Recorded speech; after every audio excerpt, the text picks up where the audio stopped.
चातुर्मासाचे महत्त्व वाचून थक्क व्हाल. जीवनात अधिक पुण्य कमवायचे असेल तर चातुर्मासाचे हे महत्त्व जाणून घ्या. चातुर्मासाचे महत्त्व. चातुर्मास हा हिंदू धर्मातील अत्यंत पवित्र आणि महत्त्वाचा 4 महिन्यांचा कालावधी आहे.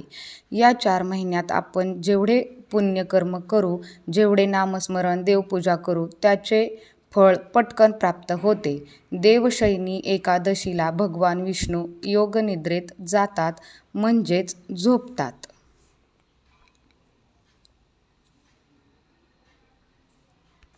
आणि तिथून पुढे 2 महिन्यांनी भगवान विष्णू आपली कूस बदलतात.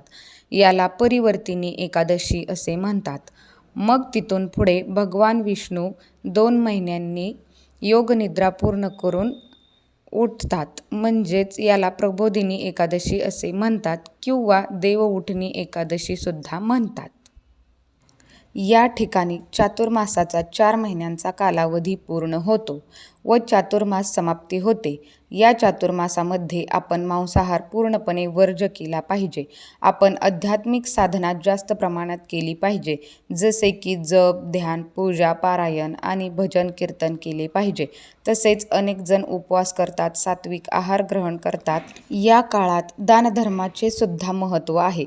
अन्नदान, वस्त्रदान, गोदान आणि गरजूंना मदत करणे पुण्यकारक मानले जाते. मन आणि शरीराची शुद्धी, संयम, चांगले आचरण आणि सात्विक जीवनशैली यावर भर दिला जातो. तसेच सायन्सदृष्ट्या पर्यावरण आणि आरोग्य म्हणजेच हा काळ पावसाळ्याचा असल्यामुळे पचनशक्ती कमी असते, त्यामुळे हलका सात्विक आहार घेणे आरोग्याच्या दृष्टीने उपयुक्त मानले जाते. राग, मत्सर, असत्य बोलणे आणि व्यसनांपासून दूर राहण्याचा प्रयत्न करावा. असा हा आपल्या हिंदू धर्मातील अत्यंत पवित्र असा चातुर्मासाचा काळ असतो आणि त्याचे महत्त्वही तसेच खूप जास्त आहे.